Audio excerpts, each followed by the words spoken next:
Hey, thanks for making it to Veterans Daily with Jay and Clay. I'm glad you made it. Today, we're talking about something very, very important, and that is secondary conditions. Secondary conditions from the VA are a little bit different than filing your claim for your regular kind of traditional service connection with the VA.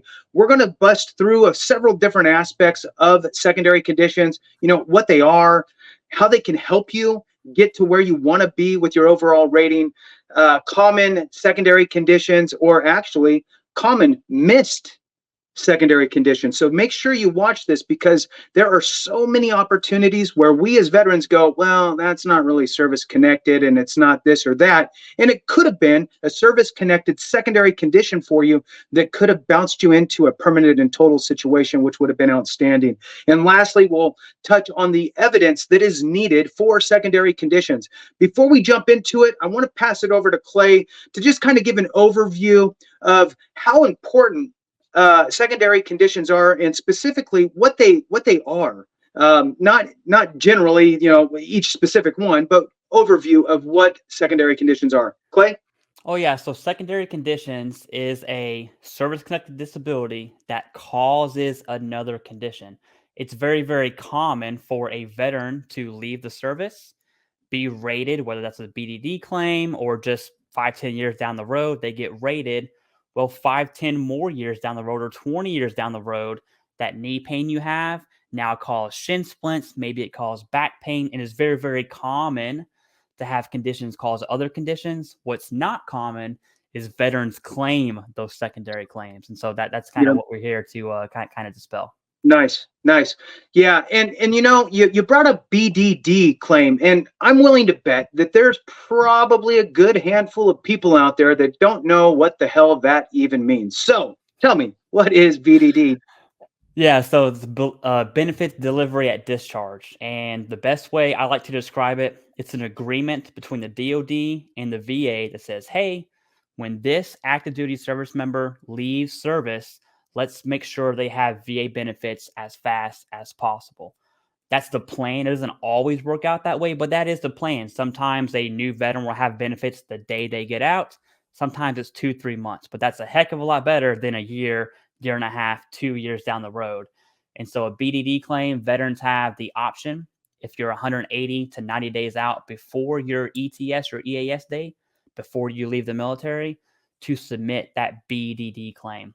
Something that people don't really talk about on BDDs that much is that as long as you have a current diagnosis and there isn't any competing evidence, it's pretty much going to be service connected. Now, let's talk about competing evidence real quick because I don't want that to go over your head here. A very common example is flat feet. It's extremely common for people to have flat feet when they join the military. And in your MEPS exam, it'll say asymptomatic flat feet. And so whenever you do your 4 years, 5 years, 6 years, however many years you serve, then you claim flat feet and it's still asymptomatic, that's competing evidence. So as long as you don't have anything saying, hey, this happened before the military, it's very likely you're going to get service connected, which means you have to take advantage of the BDD. And if you don't, it's not a deal breaker. It's just a little harder the longer you go down the road. And I'm going to wrap this kind of up. Now, two things. One, on this specific type of video that we're doing, we're giving ourselves the opportunity to go down these little rabbit holes along the way of the major topics, because oftentimes what we've seen is that you'll watch a 3 or 4 minute video and there's 50% of it you have no clue what the person is even talking about, even though they said this is really important, and then they move on. So we take the time to dive into these little things so that way all of our brothers and sisters are taken care of. BDD is specifically for those in the military currently getting ready to discharge. And like Clay said, you can file that claim, BDD claim, within that 3 to 6 month window of opportunity. If you wait and you have less than 3 months left of service, you cannot, which isn't the end of the world. It's just nice to be able to get it in so it can work in tandem while you're getting out through your whole out processing. So we'll do a whole other video that will include all that stuff, but definitely wanted to give you at least enough to be dangerous out there. So with regard to these secondary conditions and what they are. Like Clay said, to bring it back home here with the major topic, like Clay said, you have service-connected conditions that could cause an array of other conditions down the road. I actually went to a C&P exam, and the C&P examiner, who was awesome, right? And this is what's so funny about this world, right? It's so nuanced. You could, and it's a people thing, right? You can come across a great C&P examiner, or you can come across the C&P examiner that just wants to make sure that veterans don't get anything. You just never know who you're going to get. I happened to get a really good one for my back condition, and he was explaining to me secondary conditions. He said, look, your back is messed up now. You're fairly young. But as you get older, you're going to start pushing yourself out of your chair. And the more that you're doing that, the more you're going to end up damaging your elbows, your shoulders, and those will become secondary conditions. And I was really grateful for that, because it opened my eye up a little more at that time in my life to how these types of things work. What I wanted to ask you, Clay, is with the idea of what they are or what they could be, and we're going to go into some really good examples. So make sure you stay with us, because the examples are what really kind of set this all into place for you. With regard to what they are, what are your, without giving you the answer, I guess, what are your, thoughts on prescriptions that cause problems? Oh, If like, that makes okay, sense. yes, yes, absolutely. So medication, right? There's two medications, or there's two symptoms of many medications that really come to mind. One is gabapentin, which a lot of veterans are prescribed, and that is known to obstruct your airway, which is obstructive sleep apnea, right? It's also known to cause weight gain, which again, you weigh more, your airway is obstructed, right? Sleep apnea, common medication that would correlate to sleep apnea. Another medication, and it actually leads to special monthly compensation K, is it's probably the most common actually for mental health, right? So Flux, Prozac, any of those medications for depression, anxiety, PTSD, insomnia, a lot of those are going to cause erectile dysfunction. Or on the female side of the house, we got female veterans. You can't forget, it's female sexual arousal disorder, or FSAD. And both of those are SMCK, which right now is like $132 in 2024. And so SMC stands for what, Clay? It's special monthly compensation, and it's completely outside of the 0 to 100 scale that we generally talk about. SMCs are a whole other rating schedule. Perfect. So SMC is and that's a whole other video, but what we'll talk about here real quick is with regard to the secondary conditions that Clay's talking about. In addition to your 100% scale, whatever you're at, you could potentially get the add-on of this specific special monthly compensation. However, the majority of special monthly compensations move you off of the traditional rating scale and put you into this other rating schedule called special monthly compensation, which can pay out substantially more than the 100% rating. But again, another video, but we want to give you enough information so you know what we're talking about as we move through this. All right, so how can secondary conditions help a veteran? Yeah, so there's like a tagline for secondaries that I really tell every veteran, right? Once you do your first initial claims, let's say you're 70, 80%, which is good, it's not bad. Let's say you're 20, 30%. Again, that's good, that's not bad. As years go down, the way to maximize your VA disability, and I just want to pause here because everyone's like, don't try to get 100%. And there's an argument for that. And let's just say, let's be properly rated, right? If you were to be properly rated, secondaries and increases are what's going to really elevate your overall VA rating, right? So whether you're 20%, 10, 20 years later, that might push you to 60, 70. It obviously depends on what you're claiming. If you're 80%, that might push you to 100. And so secondaries are really the way, in my opinion, to maximize your VA benefit and be receive what is rightfully yours by just being a veteran, honorable discharge, rating VA benefits. Yep, absolutely. And you said what you've rightfully earned, and I will tell you that I think that honestly, there's a lot of veterans, and we've touched on this before, out there who we really do good at really downgrading everything that we've dealt with, everything that we've gone through, right? Somebody's always had it worse off than us. And that's commendable, but we have to remember that the VA benefits that we have earned, and it's part of our benefits package for serving for our period of time. It bothers me when people, I guess, think to themselves that they don't rate or they don't deserve it because of X. These are benefits that we've earned. Look, we didn't write the rules. We're not taking advantage of anything in any sort of weird way. It is what it is, and you earned these by your time in service, so you should utilize them. My take on secondaries, and really any claim in general, my little tagline, or whatever you want to call it, is don't leave money on the table, right? And you will hear people talk about those high value claims, which are great. Go after those, but you should go after all your conditions. Don't go, well, I'm only going to go after these ones, because you're going to end up falling short. The majority of people will not file a claim and get 100% out the gate. The majority will be much less. And like you said, Clay, I am 100% in line with you as far as the tremendous help that secondaries bring to the table. And again, this isn't some sort of, well, it's kind of smoke and mirrors, and it's not really a condition that was from from your time in service.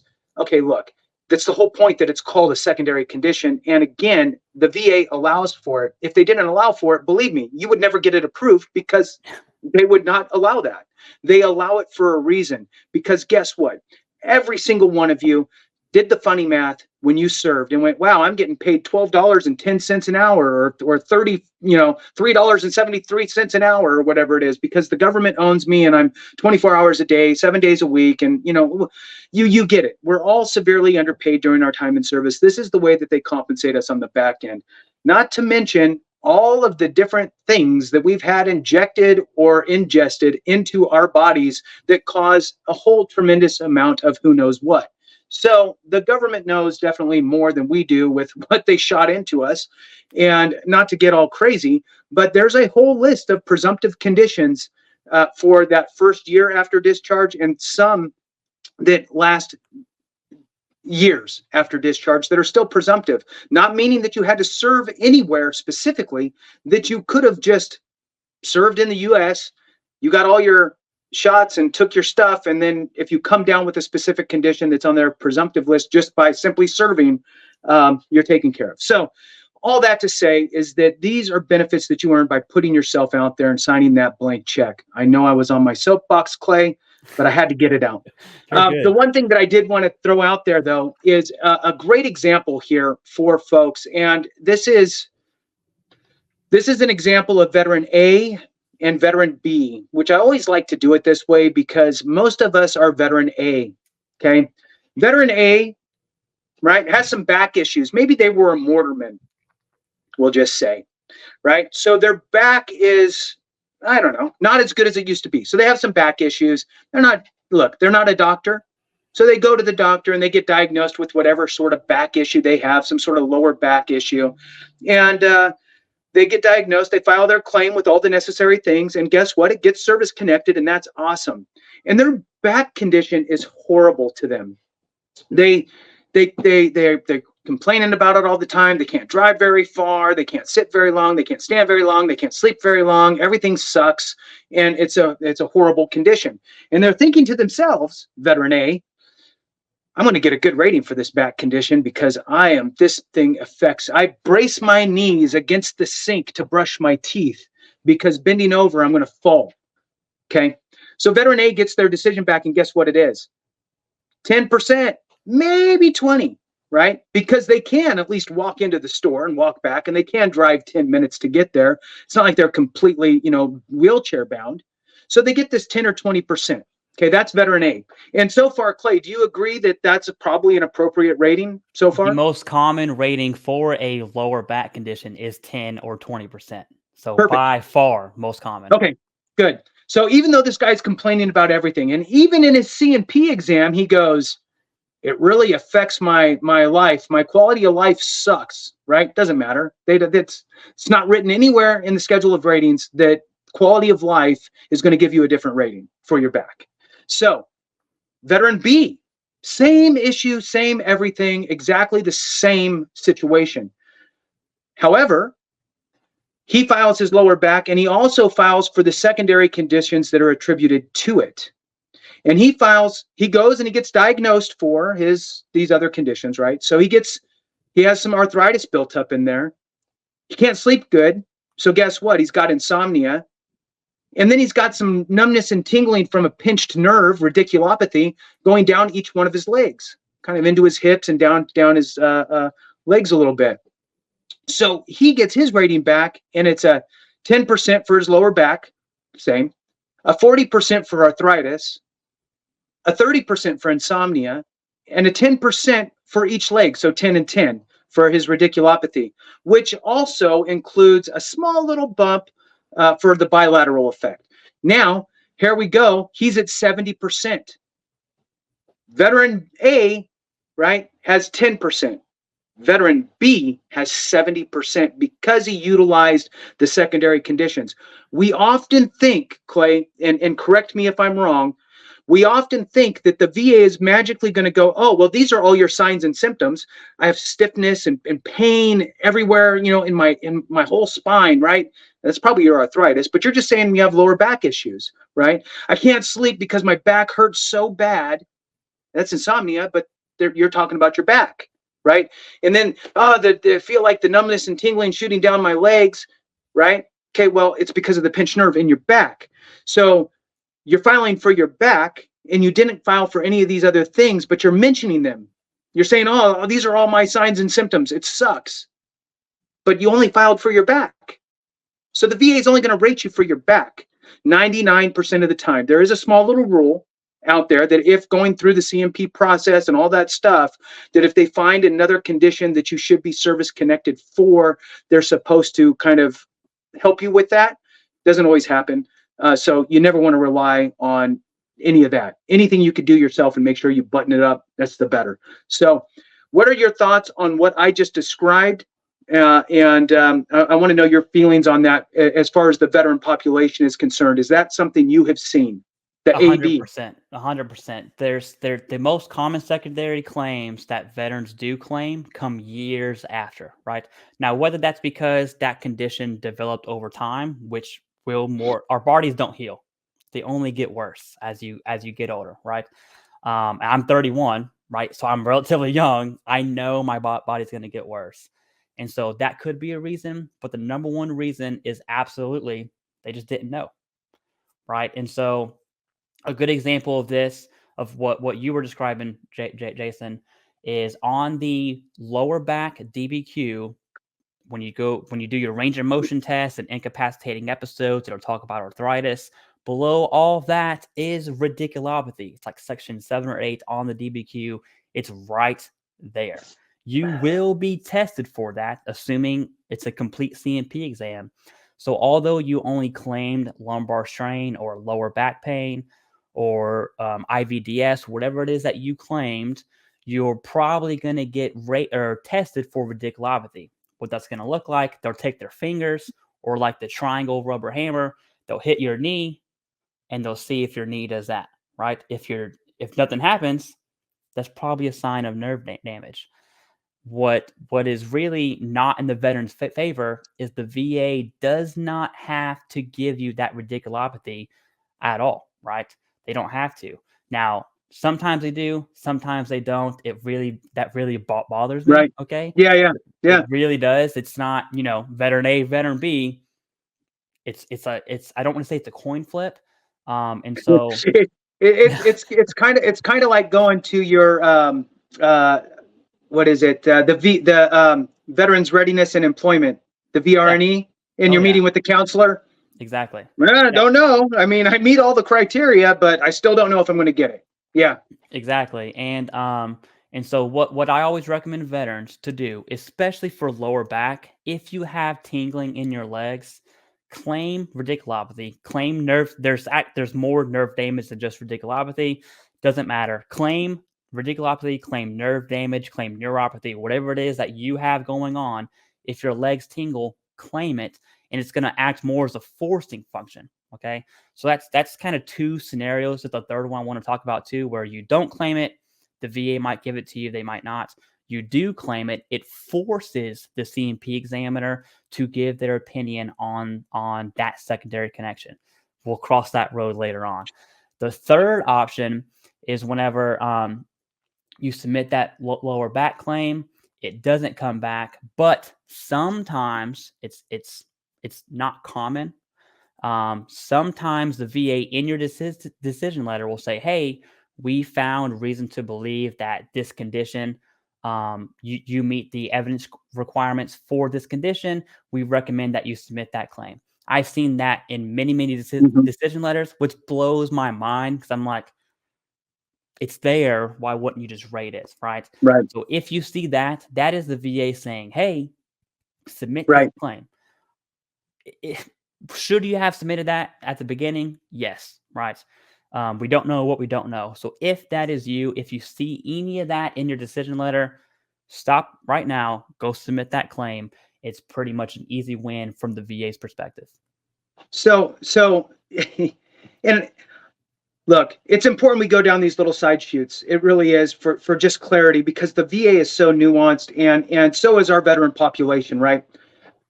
I want to ask you a question, Clay. Okay.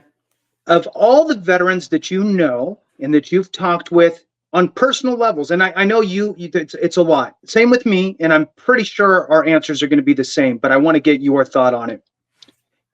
How many percentage-wise veterans read their decision letter all the way through? I would say less than 5%. I mean, Yeah, me too. Probably none, to be honest with you. Right. Yeah. Well, besides the obvious junk pages, right? Besides those, most people just read. They just read until they see the percentage, right? Granted or not, and then if it's unfavorable, then they take it to somebody and tell them, hey, I can't believe we got to fix this, right? So, reading your decision letter notification is important all the way through. Right. Because in some cases, there's going to be, well, in all cases, you're going to have time frames that you're going to have to, and if you set it aside and you don't read it, and next thing you know, a year's gone by, you're going to kick yourself for not reading it and annotating time hacks, I guess, for lack of a better way of putting it, right? Suspense dates. There you go for it. So, for secondary conditions, and we kind of touched on it a little bit, the common secondary conditions out there. These things are always kind of hard for me when I talk about common secondary conditions or common anything, because nothing is common in this world. And the way I look at it is everybody's situation is completely unique, and what might work for one person might not work for somebody else, right? So I might say, hey, migraine headaches is a secondary to tinnitus, right? You need to go get that. Well, I don't have migraines, so what are you talking about, right? So when we talk about this stuff, it's not saying go file for that. Look, you got to know know your conditions, and I will tell you that we are in such a good place today versus 20, 30 years ago and more, right? Where we can type in secondary condition to X. So you can actually Google search every single one of your service connected conditions, right? So I'm service connected for whatever, PTSD, secondary conditions to PTSD. And you will see a list and you can go, oh, I have that. And I have that. And if you're not rated for those, then that means you should file for those as a secondary, right? And now remember, we're going to jump into what it takes to actually get the evidence put together, because it's a little bit different than putting it together for a traditional claim. But what are some of the secondary conditions that you like to talk about, Clay? And again, for those out there, what we're talking about is just opening up your mindset a little bit. It's more about understanding how it works, like we talked about at the beginning. Could be directly because of a condition, right? One condition caused another problem. I had a guy who had left side issues, right? Like he had all kinds of service connections up his whole left side of his body. He fell off the top of the stairs and rolled back down. And guess what? All of his injuries, because he fell, um, his new injuries that were permanent ended up becoming secondary conditions because he fell because of his primary conditions, right? So it's a weird world that we're in here. But Clay, tell me some of the secondaries that you like to talk about and kind of how they work. Yeah, so when I introduce a veteran to secondaries, I start with radiculopathy because it really gets down to causation and correlation. And that's the battle when it comes to secondaries, okay? So radiculopathy is a pinched nerve in your lumbar spine. So your lower back, you got a bunch of nerves in there. There's one called the sciatic nerve that branches out to both legs. It is extremely easy to have an x-ray. You see your spine crooked, whatever's going on with your condition. If it's pinching that nerve, that is causation. It is the easiest secondary to claim. If your legs tingle, if they go to sleep, if they go numb, or they feel like 1,000 needles are all over your legs, or if you have shooting pains and you have a lower back condition, radiculopathy, every single time, it's an easy, very easy claim. Let's talk about one that is not so easy, and it gets to correlation versus causation, right? So a lower back causing depression, and having a mental health rating, that is not causation. So every single person with a lower back condition and depression does not mean that your lower back is causing your depression. And so mental health is a big ticket item or a high valuable claim that you certainly want to look at, especially if you are suffering from PTSD, anxiety, depression, insomnia, any of those and others, you definitely want to take a look at. And so what I generally see in lower back service connection causing depression is a severe lower back condition, right? So 10%, I'm not saying it can't be connected, but there's going to be some competing evidence there. If you have a 40% for back, which means you have severe limitation of range of motion, or you're rated off at incapacitating episodes and you have like IVDS or severe arthritis, either of those will work. But a more severe back condition, especially at 40%, is more likely to cause that depression. Mm-hmm. And so, what does that actually look like in real life? I always use the Barney style example of saying, "Hey, my son wants to go play baseball. He wants to do this. He wants to go out in the yard and throw a ball. He wants to go ride go karts. All that kid stuff, right? If I am unable to be a dad and have that social aspect in my life, and I'm struggling connecting with him emotionally as a result of my depression, which is stemming from my back because I have a severe back condition, that is how you kind of trek that road to getting mental health connected to your back. That will work. Let's talk about what won't work. That's just as important. You can't just say, "Hey doc, I'm depressed. It's caused from my back." They say, "Why?" Like, "Oh, I'm just depressed." It's not going to cut it, right? The question is, does your back condition cause your depression? And you can kind of use that template for any of the conditions. And the third most common secondary I really want to hit on, because the proposed changes, which we talked about already, is going to affect this big time. It's probably going to be how this change will affect sleep apnea the most. That's going to be secondary. If you're going to pull data, and I really don't know this, I'm kind of just speculating on experience and from talking to veterans, I'm willing to bet my life the number one condition that veterans will pay a Nexus letter, a privately, like, independent medical opinion, would be probably for sleep apnea secondary to PTSD. That's probably the number one Nexus letter that veterans pay for, right? And it's a very contentious topic, but it definitely needs to be brought up, because with sleep apnea changes, if you're able to use that CPAP machine, depending on what your symptoms are, that's going to be rated 0%. So now you ask yourself, well, am I really going to have that fight when it comes to paying for a private Nexus letter if it's going to be a 0% rating? So there's definitely some give and take, right? Is it worth this claim? Is it, Right. is it going to overall increase my rating? If that answer Right. is no, I'm not saying don't do it, but what I'm saying is make that consideration, because that's a huge factor. And you're looking at causation and correlation, and regardless of what anyone on YouTube says, PTSD does not cause sleep apnea. There's heavy correlation. There's no causal relationship, and the VA is going to use that against you. It's also, as it's probably the most popular secondary claim. It's also the number one secondary claim that gets denied, right? And it's because of correlation and then competing evidence, and it gets into obesity and all the other stuff. And Jason, before I go any further, what are your thoughts on that puke of information?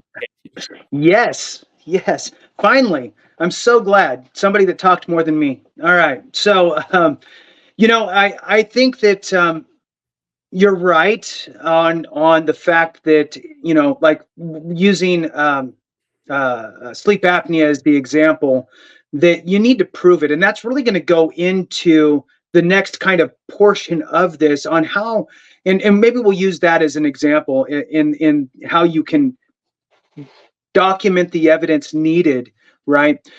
Because that's very important. You can't go in blindly just throwing things against the wall to see if it sticks. Believe me, it doesn't work for your initial claims, and it doesn't work for secondaries either. There are specific things that you need to hit. Now, just since we're on the PTSD kind of area, I pulled up 5 common conditions for veterans with PTSD. Obviously, sleep apnea is one of them. Erectile dysfunction, GERD, hypertension, migraines.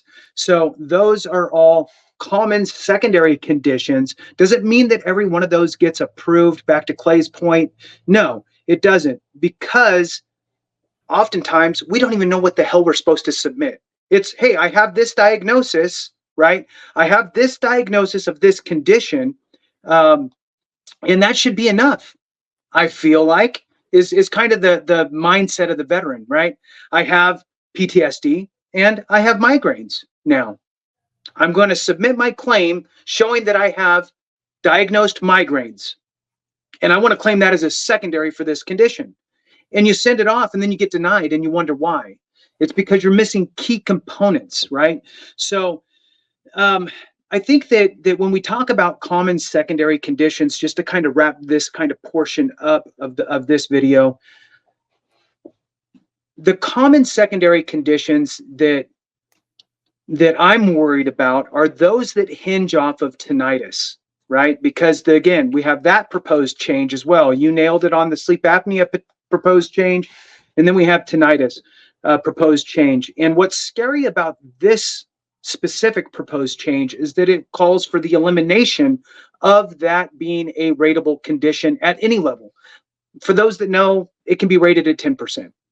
And they're going to, or they're proposing to completely eliminate that condition as a rateable condition, which means if you have it and that's all you have, and you're just trying to say that it's because you fired 1,000 mortar rounds in a day, day after day, and you have ringing in your ear, they're going to be like, well, you better figure out another way to get that established through some other sort of a disease or something.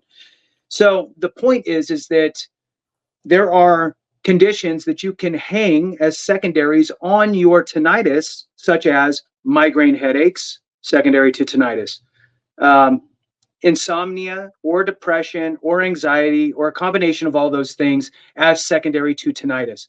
And that, kind of like the back example that I gave earlier, could add up quite well for you. I mean, you could, it depend, right? I mean, let's always throw out best case scenarios, right? So it looks really good.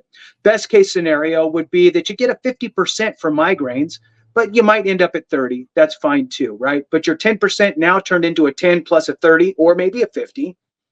And then your sleep issues, your insomnia, usually what I see people on the internet talking about, insomnia is secondary to whatever, get 70%. And I don't really buy, I don't ever really see it go that high for just insomnia, but whatever. I mean, I'm sure there's somebody out there that has it. Most commonly, what I see for just insomnia, no other mental health condition, right?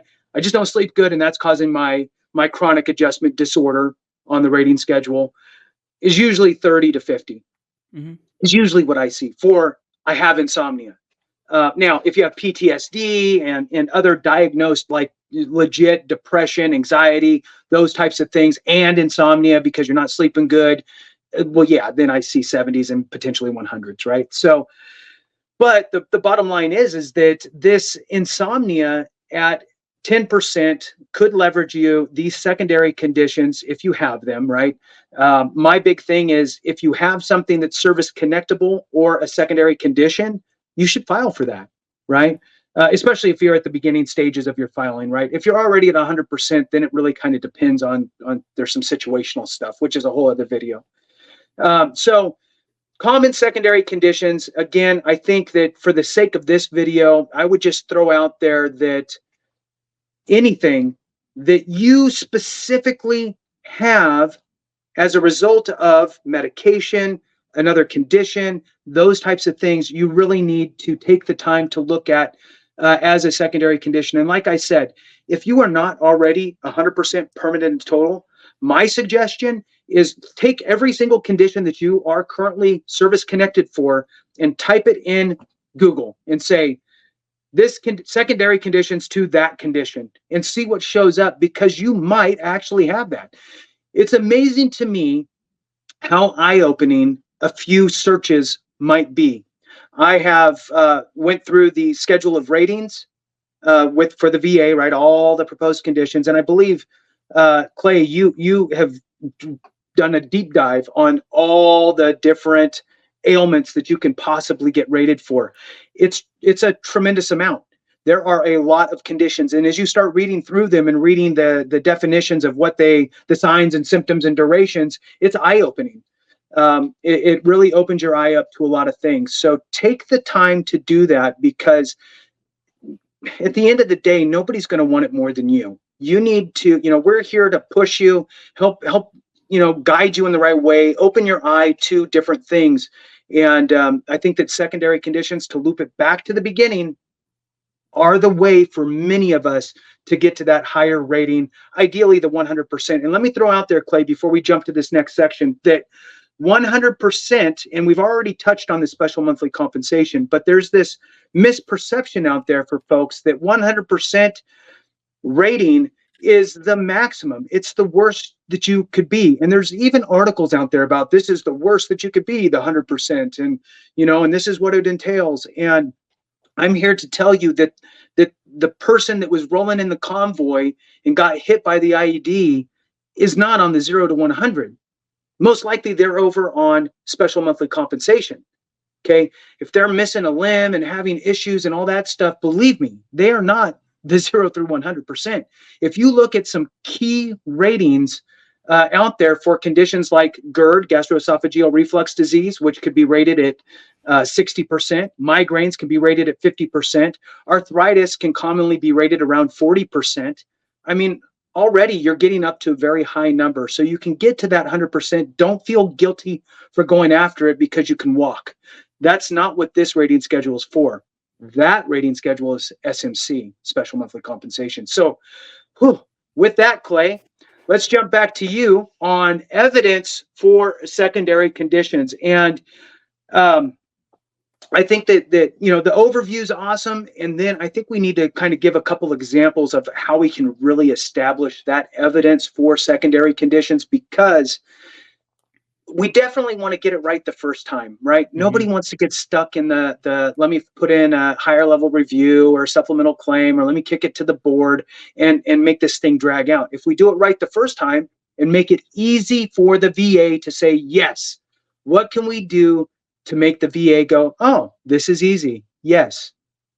Yeah. So there's two things when it comes to evidence, and this is the most important about secondary claims. If you have a diagnosis and you just file a secondary something, depending on what your evidence is, it could come back. Probably not, and we're gonna get back to that.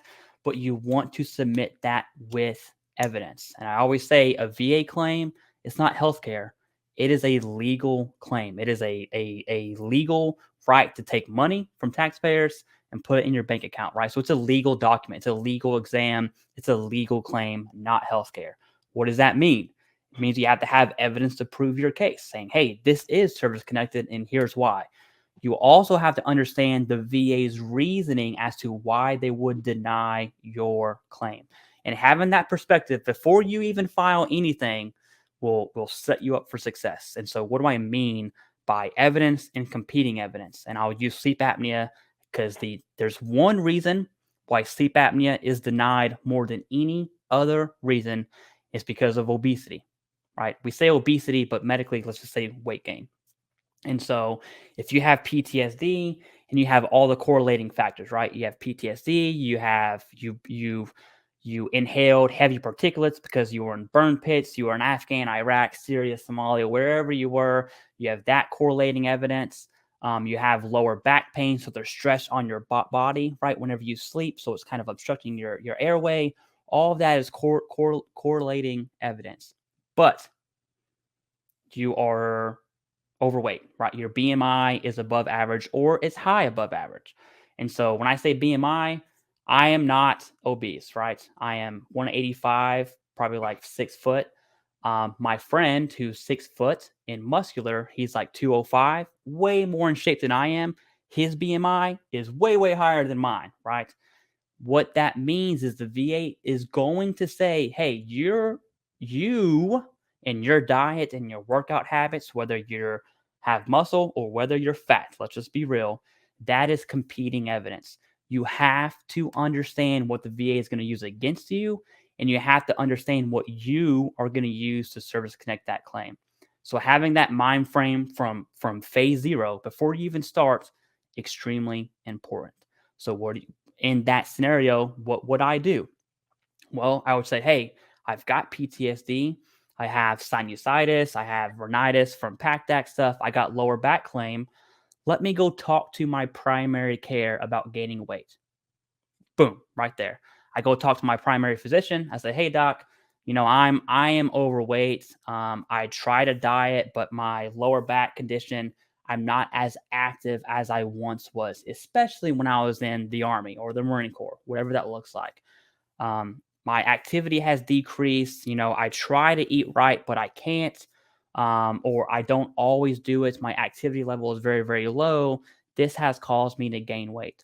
All of a sudden, you have a medical note from a physician saying, hey, this veteran, due to XYZ, has gaining weight. We're going to put them on a weight program, on a diet, see a nutritionist, whatever the VA wants to do, okay, for your obesity. Now, all of a sudden, that competing evidence, you have fought against that before you even filed your claim.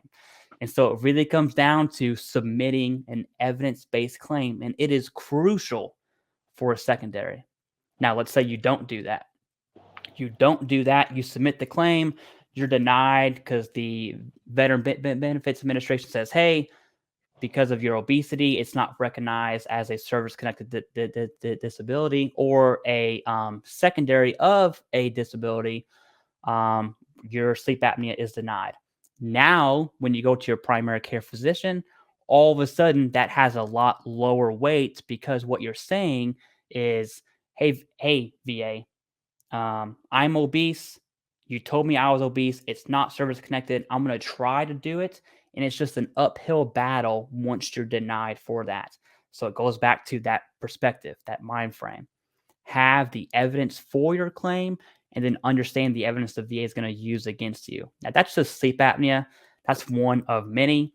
For a claim like radiculopathy in your lower back, extremely easy, right? Because an x-ray will show causation. Right. For lower back causing depression, that's a hard one, right? Because you can't x-ray mental health. You can x-ray your back. Depression is not going to be anywhere in there, okay? And so now you have to make the argument with evidence, right? And everyone always goes back to statements, and statements do have power, don't get me wrong, But if there's a poll of what's important, statements are all the way at the bottom at self-report. All of a Hmm. sudden, if I take that statement and I go tell my primary care physician, it's now elevated because the physician is saying, hey, this veteran is depressed because, they can't enjoy their life with their son or play football or whatever it is that they want to do that's making them depressed. And so it comes down to evidence, and each claim is different and each veteran situation is unique. So just because, let's just hypothetically say Jason has migraines and I have migraines. We both have tinnitus. His tinnitus might cause his migraines, and he's service connected for tinnitus and migraines because that's what his evidence suggests. You're over here. That's what his evidence suggests. My evidence shows tinnitus. I'm diagnosed with migraines, but 2 years ago, after I left the service, I have medical evidence because I fell off a ladder and I bumped my head, right? That is competing evidence. And I'm just to be very real with you, when you have hard medical evidence that says your migraines came from this, you're not going to get that service connected. And I that's a hard pill to swallow that I want veterans to understand. But in the same breath, if you're denied and you don't have that strong of competing evidence, there's ways to fight that to get it service connected. So it depends on what your situation is. Right, right. And there's a couple different things there. One is the evidence in equipoise piece, right? So the VA's rule, even though this is a legal process, as you said, it is a legal process. It's evidence-based. It can sit in front of a law judge who can then rule on the case, right? So it's kind of like you're going to court. And the way that the VA is set up, this is set up different than any other court. Okay, it's not prove without a shadow of a doubt. It's not that. What the VA is looking for is at least likely as not. And you're going to hear that a lot no matter where you go. Whoever's videos you watch, whatever you read, you'll see that verbiage, at least as likely as not. Now, obviously, I'm a fan of more than likely, but the threshold is at least as likely as not, which means coin flip, which means that if the VA receives evidence in equipoise on both sides, right? 50-50, it's exactly the same on both sides, weighted equally, they are supposed to rule in your favor. Now, do they get it right all the time? No. They'll screw it up. They'll miss it. I'm not going to give them excuses. They'll miss it and they'll screw it up, which sucks. But that's the whole reason why we have these other avenues in place, such as your higher level review, your supplemental claim, or taking it to the board. And I will tell you that on the I guess the issue of statements, whether it's your own personal statement or buddy statements, that type of stuff, I think that the board views those with more weight than the VA views those. I think the VA just kind of goes, whatever. I think that the board actually views them as the evidence that they are. Now, again, to your point, it's a lower level, right? If it's just you and your buddies saying something, and then the VA has a CMP examiner that's saying something else, well, that CMP examiner is a medical professional that's going to outweigh your non-medical, unless you have a friend who's a doctor who's going to do it for you, right? Besides that, the evidence is going to be off kilter, and the VA is going to have stronger evidence because of the CMP examiner's negative evidence being introduced. Now, here's the key. What if you were in a very tight situation? The evidence was like, maybe I'm there, maybe I'm not. You could go to a specialist for your specific condition, and your specialist most likely is going to outweigh any CMP examiner because they're typically general practitioner type people, lower level medical professionals versus a specialist for that specific condition. So if they have more letters after their last name, the stronger the evidence is kind of what happens. So just to kind of throw that out there, because it is important to understand how important this stuff is. I'll kind of describe it like this. And first, I'm going to talk quickly. I'll give you the very fast version on what a claim looks like versus a secondary claim. So a standard claim, I'm going to file a service-connected claim, right, which you need. So you have to have your time in service. That gives you your window of opportunity. 2, you have to have a diagnosed condition, something that is chronic in nature or has some sort of residual effects. Number 3 is that nexus piece for your service-connected condition. You must prove to the VA, right, with evidence that your condition either manifested during your service as a result of your service or somehow caused by your time in service, right? Something like that. I like to throw in the words of manifested during my time in service because it really kind of sets in the point of it just showed up. I don't know how the hell it showed up. It just showed up while I was in, right? Migraine headaches, for example, gastroesophageal reflux disease, for example. But now, again, you have to prove that it started during that time frame, which sometimes gets hard. This video is not about that. I just wanted to outline that that's what you need. Now, for a secondary condition, you've already proved to the VA your time in service. So they already know that you're a veteran, okay? You're not trying to place anything in that time frame because we're looking at secondary conditions. So what you need is you need to have that service-connected condition. That's what you must have. You must have a service-connected condition. Now, that service-connected condition must have caused this secondary condition. Now, it could directly cause it, or the medication for that service-connected condition could have caused it. So there's kind of 2 avenues off of that. Now, when you're getting your evidence for that, you need to prove it, like Clay was saying, right? And this is just another way to kind of talk about it so things resonate, right?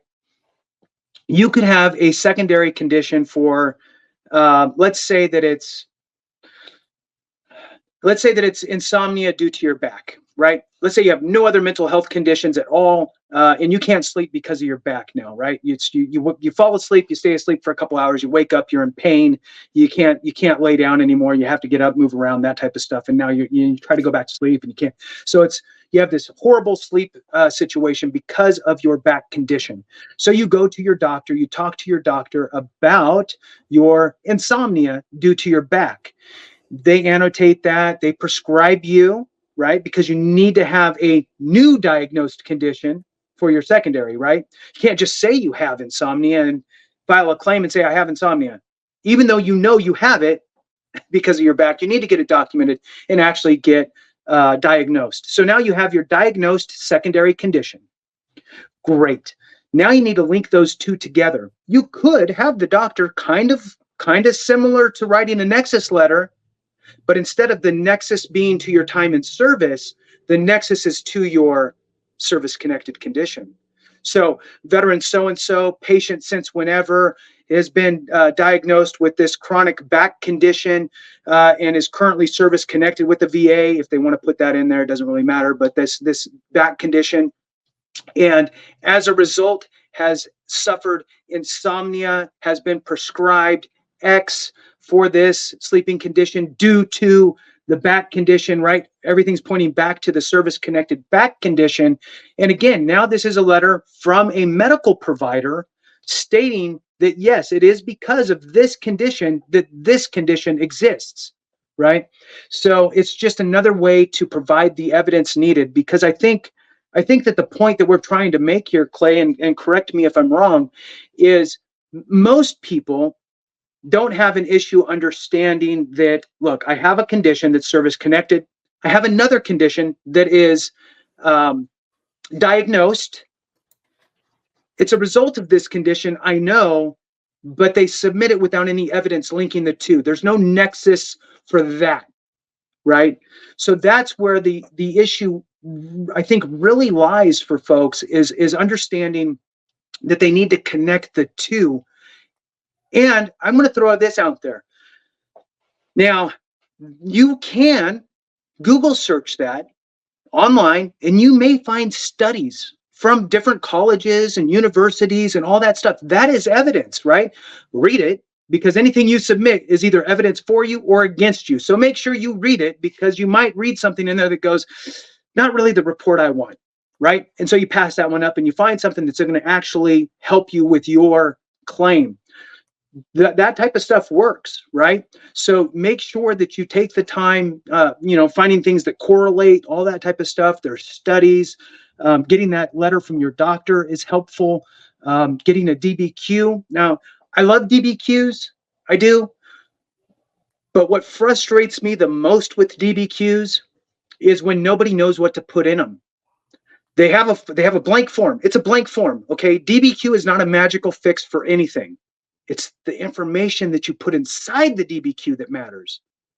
So you need to do your due diligence in two factors, right? Either, in this case, making sure that you have verbiage in there that has that nexus for your secondary condition to your service-connected condition, showing that nexus.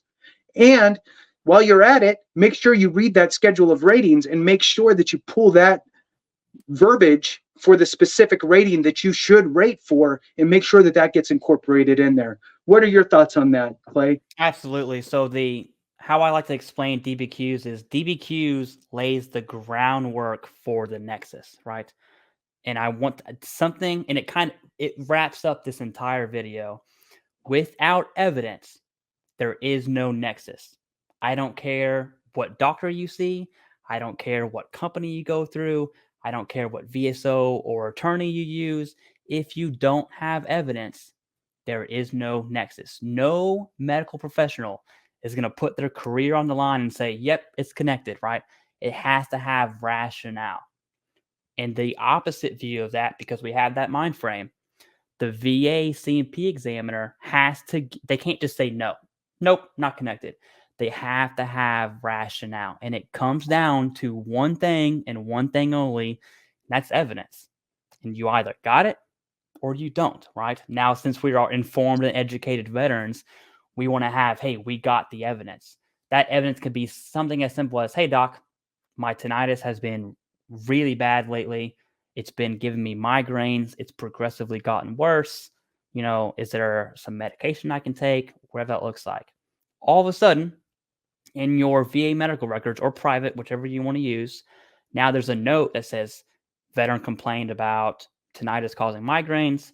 They're on sumatriptan. All of a sudden, you have a current diagnosis. You have a treatment plan. And, oh, by the way, there's a statement linking tinnitus and migraines. You either got that or you don't. And so you have to have evidence. And so something else to think about is it's very easy to bash the VA. I get it, right? But if you submit a claim without evidence, I don't care if it's initial, standard, secondary, whatever, you're asking the VA to deny you. So that's basically what you're doing, right? And legally, they have to. And so submit your claim with evidence, be educated, be informed, get an evidence-based claim in there, and you will be service-connected given the evidence, I promise. It might take a little bit, but That's right. That's right. All right. Well, I'm gonna leave it with a couple thoughts or kind of direction for folks, and then we'll wrap it up. How's that sound? Yep. All right. So here it is. You can file your claim with secondaries at the same time if you have them all out, because everybody's situation is different. Some people may wait 5, 10, 15, 30 years before they file their first VA claim. And that person might have service-connected conditions with secondary conditions that they could file all at the same time. Then you have the other hand, which is you filed all your service-connecteds a long time ago, and now slowly over time, secondary conditions are starting to creep in. So now you can file for those. Here's the key. You can file an intent to file for your secondaries. So any claim that you file with the VA for your compensation, you can file an intent to file up front. That intent to file will buy you 12 months of time to document your claim, develop your claim, get the evidence, as Clay so eloquently put. It's all about the evidence. So take the time to get the evidence correct. Make it easy for the VA to say yes for your claim. And with that, we'll end it there. Thank you guys so much for watching. We appreciate you. Have a great one. And remember, if we don't take care of each other, something went wrong.